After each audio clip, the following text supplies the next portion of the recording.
Majority follow on the basis of the facts. Disagrees. Facts. Do you agree? No? It's okay. Out of bomb. You're standing in the middle. You're standing in the left, on the left. Okay. Disagree. Neutral. I want to ask you, why are you standing here? You didn't mention. Oh, I got you, Joe. I got you, Joe. Very good. Actually, he has to consult with the census department. Very good one. Sorry, I don't have the data, the updated data. Okay. It's the general perception that's why people. I want to ask you, why are you standing here? What do you think? Less than 20% of Because there are many Muslims in Indonesia, Yeah. and other countries. Non-Arab countries. Islam is threat. Did you know actually, because my students, they actually thought that almost every Muslim is an Arab. They think, oh, Arab. Oh, have you been to the Middle East? Do you wear that turban? Like the students are asking me, and like, no. If you look statistically speaking, now this is the statistic 2009. If you show this slide, then this brother wouldn't say that. You've got, Am I right? Analytical mind. you've got Indonesia, which is a country, South Asia, is in South Asia. It's not an Arab country with 200 million at least. Pakistan with 174. What's here? Yeah, 171. I think it's maybe some parts of India. It should be India. No, China. No, China. No, India has more Muslims than Pakistan. But this is 2009. Even 2009. Even in India 2009. has more Muslims than Pakistan. Yeah. I think the And India was the Arab country comes here, 79 million. By the time it comes here, it's already majority. It's half a billion here. Called Indo-Pakistan And continent, not India. You've got Iran. Sorry, what No, other Egypt, countries? Algeria, Morocco, Iraq, Sudan, Afghanistan is not considered. Saudi Arabia, and Yemen. Syria. Malaysia. Syria also in Arab. Malaysia is not Syria. included here. Syria. Syria as well. If you look at it, it's actually around 50% only, less than 20%. Yes. It's only around 50%. Others are what? Chinese Muslims, Indonesian Muslims, Pakistani Muslims like me, Turkish Muslims and whatnot. why not Iran? Iran is there. Yeah, Iran is there too. Iran is not considered it's a Persian. They speak Farsi. They Oh, don't yes, speak Arabic. okay. Bossy. Yes. Let's move on. Now this one is an opinion statement. It's basically your opinion. Whether wearing the hijab is oppressive. Now I really like this statement. What is oppressive? Oppressive, that's actually part of this thing. I want you to define what oppression is. You know So what's being oppressive. it's like, Not Oppression. good for you. Put it down. it's not good for you. If you agree, stand over here. No, please feel free. If you see as a person, There. neutral here. I was gonna say neuter. And disagree over here. What are you doing here?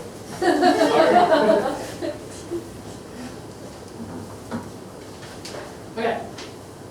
Agree? Yes, definitely. Neutral? Definitely. Whoa, very convincing. Disagree. Okay, very convincing. Explain. Very categorical statement. You want to stand out, right? You want to. I heard a story. There are lots of strong women in Arab countries, so that's why the women they wear hijab. But men don't wear hijab. The women in the Arab countries, in majority of Muslim countries, single Muslim belief countries, not the secular countries, they have very strict guidelines for their lives. They have to listen to, say for example, in Saudi Arabia, they have to listen to their male guidance words. In this way, by wearing this hijab is a way of gender inequality. It's something that should be changed. So I think it's this. Okay, thank you. You have your point. Yeah, thank you very much. In the middle, let me see who didn't I ask. I really don't understand the word. Hijab. Oh, hijab means the veil. Veil. The veil. Oh, oppressive means. Well, English is not so It's actually very good. It's actually very good. It means Put like you down. What does it mean in Chinese, you know? in Chinese. It's I actually don't know the word. 逼着你 ปีจริง you're a ปีนี่ 啊 听懂ไหม即係覺得係好壓力啊，oppression 係咩啊？壓力，即係有壓力係 Press 啊， somebody by force. You know 即係 something. 逼嘅。逼冇錯啊 You know English and Chinese good. Very good. 廣東話。逼 Copy. 逼嚟嘅。 No, that's why I use the word by force.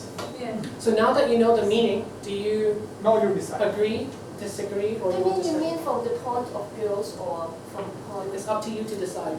General perception. I don't want to oppress your thoughts. So this is the word you can use. So this is That's why Mariam was asking me. I didn't want to oppress your thinking. I'm like, no. Anyway, you can think from any angle. agree, right? Okay, agree. Okay. Why do you agree? So you got one more. Yeah. So because I think it is a girl's point of view. Like if I have to wear like this, but now I'm living in a world which I mean, like we all say globalization, right? It's sometimes it's like in Hong Kong, it's so strange. Sometimes you wear like this, you have so many fashion, and then well, you can look like just a model. You cannot. You have to wear like this. You can But- change the color. Yeah, and then when you study in Hong Kong, like you study in a way that maybe will tell you, okay, you don't need to wear like this. It's so you should know it's so old-fashioned. So you should be just trying to be like a Hong Kong people, something like that. So for me, so I would think that is that I'm not willing to wear like this. But if you go back just few decades in Hong Kong, Before you release the answer. yes. Now, just to let you know. Listen, if I tell you, you will look very beautiful when you wear hijab, what you will do? But no, the point is that because I don't have this religion, so I would think. Yeah, yeah, But you if have I have the This is religion, fact, maybe I know women religion. look very beautiful. We are not oppressing. We are not forcing. We respect your views. Times magazine several months back, there are six Yeah. pictures, six women had photos that fully covered. This is the first one in Saudi Arabia and not covered at all. It's only covered a part of the face, so you cover your mouth as well. You can continue. I think that stands on the level of Degrees of covering. Yes, I have something for you. If you see a sweet with a wrapper, right? If I have two sweet on my hand, and I'm going to unwrap one sweet and throw it on the floor, and a sweet which is wrapped and I throw it on the floor, which one will you eat it? So I repeat You got the again, point. I have the two sweets, both are with wrapper, alright? So now I'm going to offer you the sweet. I'm going to unwrap this sweet, two on my hand, throw it on the floor, full of dust, and get you to eat one of I will those. not eat any. But the other one is with a wrapper, I will eat the wrapper because right? it's Because it's not dirty. I drop it on the floor. So I leave it to you to answer. Can I just speak? Look at this picture. Who is this? Mary, the Catholic perception of Mother Mary. Mary. Virgin Mary. Who is this? Mother Teresa. Who is this? Muslim woman. I don't know who she is. I don't know who she It's a is. girl actually. She's a Muslim girl. Okay. Yeah. What is the common feature between all three of them? Wearing Sorry? wearing the hijab. Wearing the hijab. Very good. You have great observation. Wearing the hijab, wearing the hijab, wearing the hijab. MashaAllah, they're all Muslims. Actually, in Judaism, Yeah. Yes. most Jews, 猶太啊，女仔會着呢個。Christianity, nuns. Nuns. Yes, they wear this. Must. But nowadays, the nuns are even getting very fashionable. Like, wearing this much and stuff, I'm like, oh my god. But this is my view. Actually, I asked If a you- Buddhist lady in a book fair. She was actually wearing like this, and I was surprised because I thought she was a Christian nun. I asked her, "Can you?" Because she was in the Buddhist bookstore. So I was thinking, what is a Catholic nun doing in a Buddhist bookstore, in a Buddhist shop? And then she told me that actually we are Buddhists and we wear the same. She actually looks like a Christian nun. And then I told her, but I thought Buddhists were supposed to be Shaved. out. Yeah. Yeah. And then she said something very unusual. She said, and I realized it was the same principle. She said, if you don't want to cut your hair or shave your hair, then you cover it. Yes. So As actually, a substitute. as a substitute. That really, it was an insight for me that I Can I didn't make a realize. comparative analysis in the Bible? It's mentioned literally. Women who do not cover their head, shave your head. Yeah. Shave your head. It's mentioned in the Bible. It's, Oh, it's, So you choose. So Now, the choice is yours. the word hijab is not exclusively for women. This is actually hijab for men. What is the hijab for men? Do we wear a veil as well? Quran ayah. And say to the believing men that they should lower the gaze, their eyes, they should lower, they shouldn't look at something unlawful. And guard their modesty. That is purer for them. And Allah is aware of all that they do. It begins with men first. This ayah, this verse doesn't begin with women. It begins with men first. And then it continues. And say to the believing woman that, now believing women, in other words the Muslims, that they should lower the gaze and guard their modesty. They should not display their beauty except that which is obvious, face and hand. So something like what Sister Nadia is wearing, and the other sisters as well.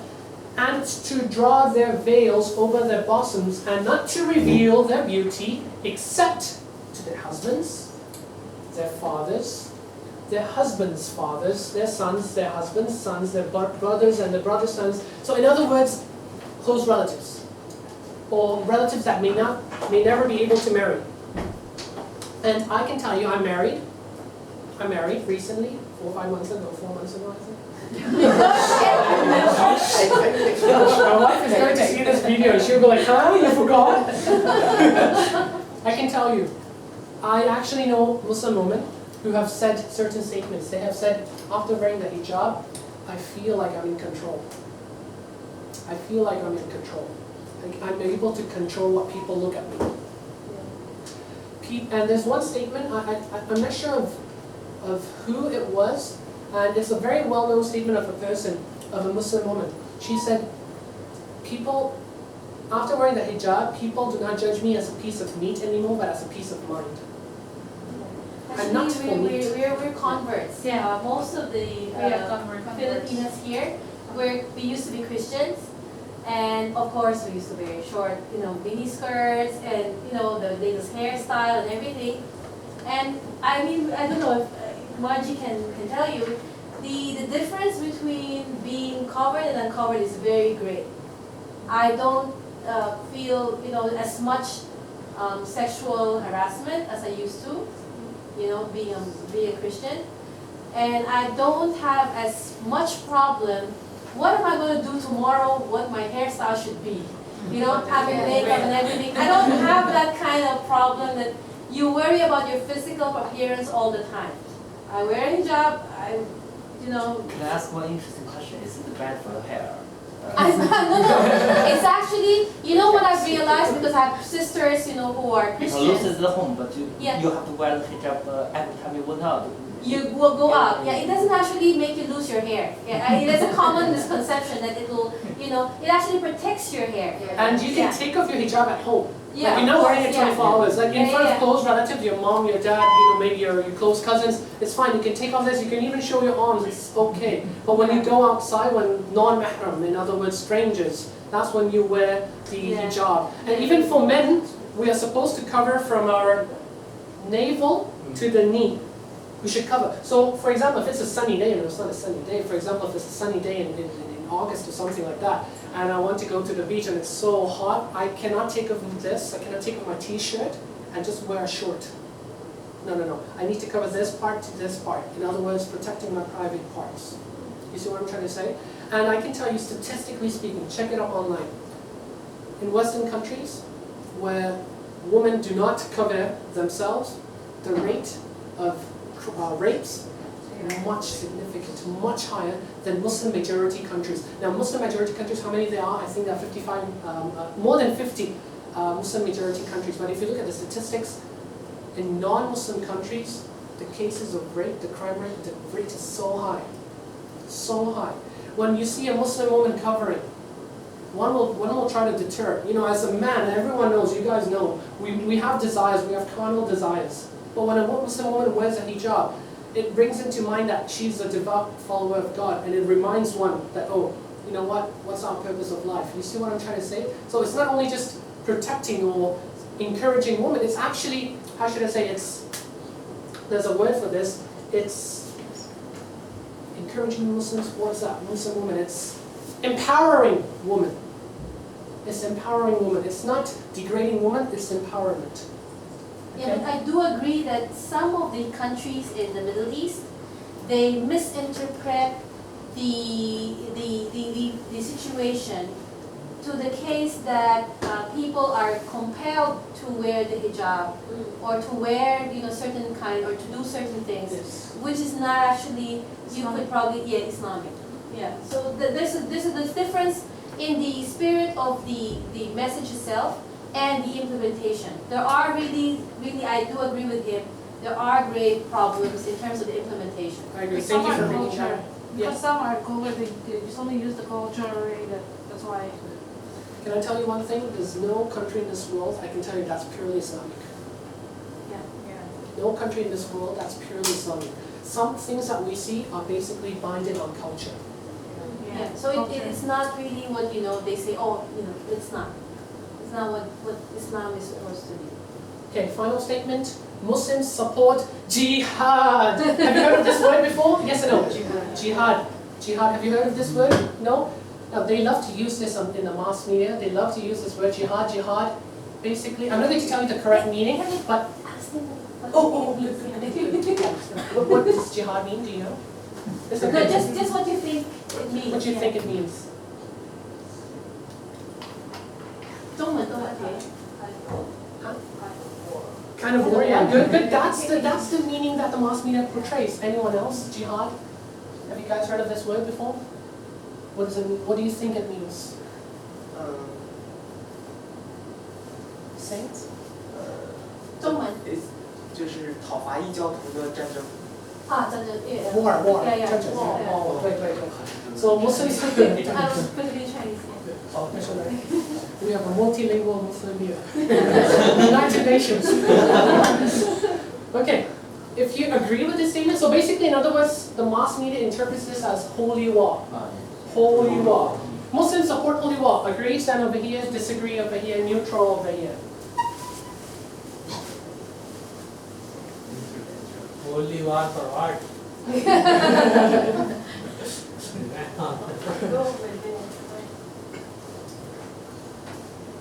So, Brother Martin, you agree? I'm tired. Okay. You guys agree? It depends on I know. I'm not going to choose you guys here. I'm going to ask this side of here. Can I ask you? What's your reason? This is a tiring game. No, not really. It's the mass media defines this as holy war, but I will tell you the correct meaning. But I don't know the Actual meaning. yeah. Very good. You know, your answers to the previous statement as well, the statistics one you didn't It's know. just like wearing the. The I hijab. have to, I Yeah. never learned, so I wouldn't know how. Very good. Taliban. Something like you can connect Taliban to jihad. Yes. Yeah, at least I Love that.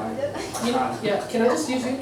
His example is really good because you don't have the complete picture and you don't want to judge. And that's really what I appreciate. I appreciate maybe maybe not doing only that. war, but just like wearing this. If you put it on my head, Yes. then maybe I can tell you whether Very it's good. a war. Yeah, oh, so I like your reasoning. Very good. I hope there are more people like you in this world. Yeah. I'm serious. It's really good.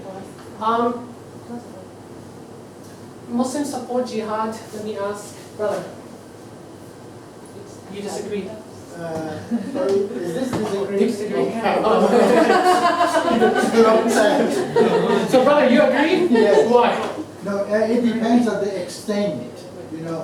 For what you are doing. What you go for that. Okay. Jihad for what? Yeah, you ask for what, yeah. Okay, good. Just one disagree, and actually you guys can sit down now, you can sit down. You can sit down, but I'm just going to pick one person. You can sit down, yes. Please sit down.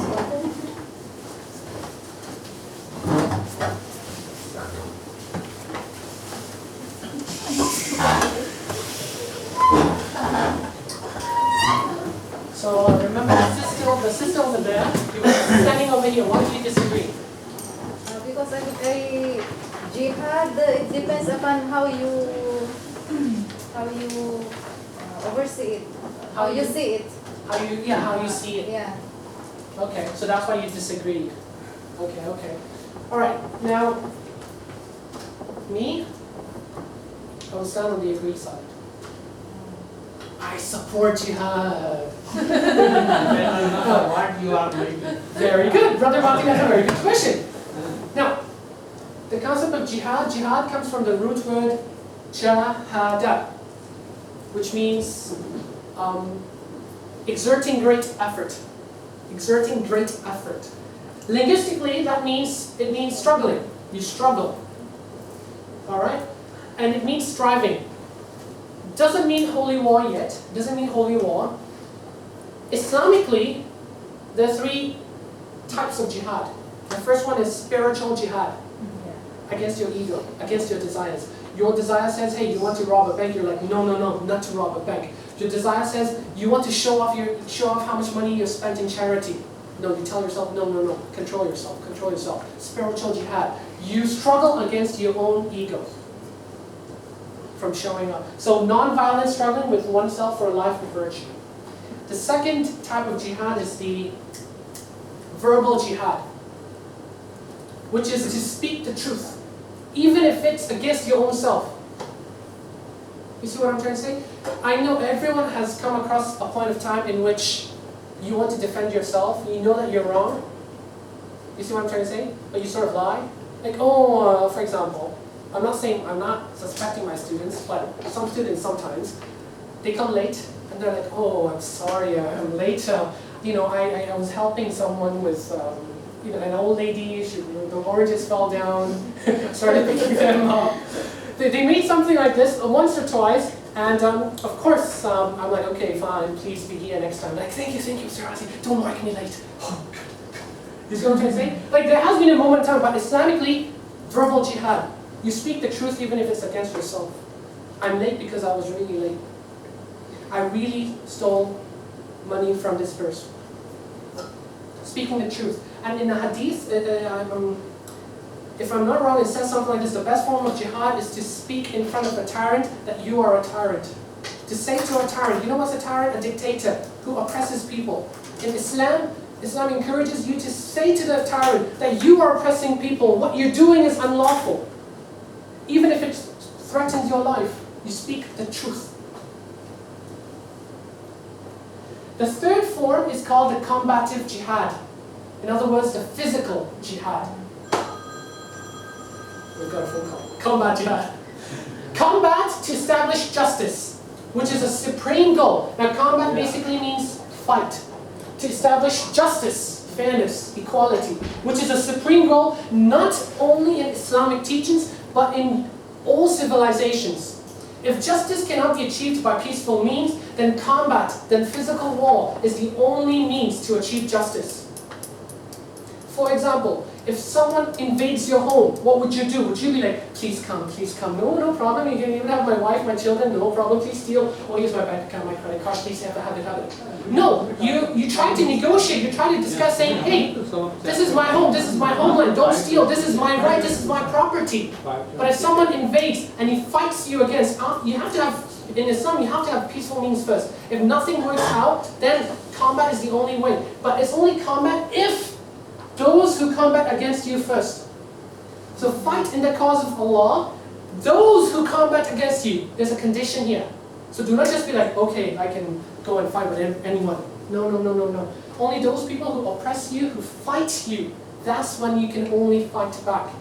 And there's conditions, there are limits, but do not transgress the limits. And one of the limits is if that person stops, you should stop as well. SubhanAllah.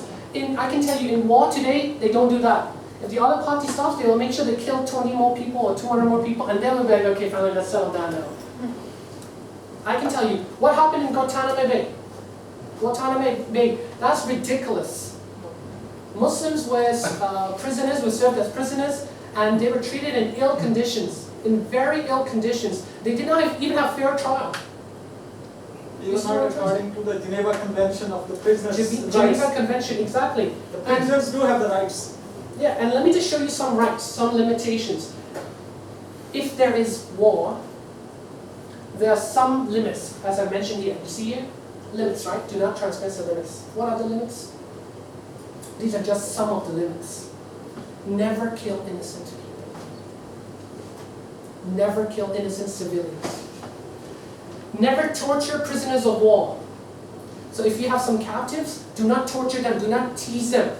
But I can tell you what happened in America against the Muslims, Guantanamo Bay, is ridiculous. I'll tell you what happened. There are photos of this that has been leaked. Muslim prisoners had to eat feces. You know what's feces? Yes. Shit.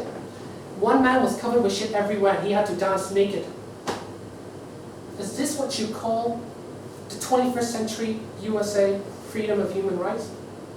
You see what I'm trying to say? In Islam, no matter which century you are, you can never torture prisoners of war. And all prisoners are given fair treatment. Let me make a point here.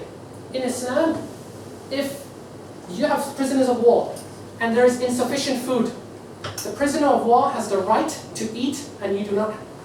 He has the right to eat first before you.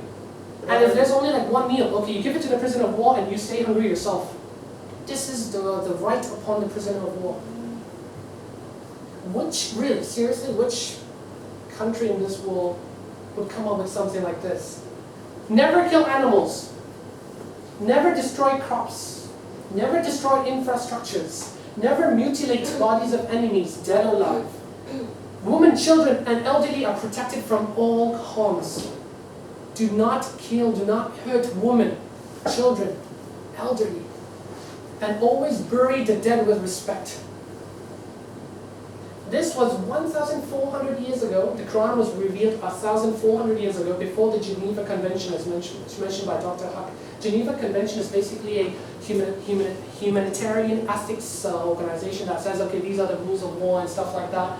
This was 1,400 years ago, and there are some more limitations, and really, for me, this is very inspiring. You do not kill innocent civilians. So what happened in 9/11 in America cannot be justified in Islam. What happened in 7/7 London bombings cannot be justified in Islam. What happened in Hiroshima, Nagasaki in Japan cannot be justified in Islam. What happened in Germany during World War II, where 57 German cities were bombed, that cannot be justified in Islam. Holocaust as well, because innocent civilians were killed. No matter Hitler was like, oh, we should kill the Jews and stuff, that's not Hail Hitler. That's not accepted in Islam at all. Okay? So, yes, it's almost time. So basically, Muslims would support jihad because jihad has a meaning of effort. It has the meaning of spiritual jihad, the verbal jihad, as well as finally combative jihad only when someone attacks you. In other words, self-defense. Okay? So that's it, and time's up, and thank you so much. I'll be here. I'll stay put for a little while if you have some questions, so thank you very much. Thank you. Thank you. So inshallah next week, Dr. Muhammad Haq, he will deliver a lecture on fundamental belief in Islam. So it's similar to this. More things will be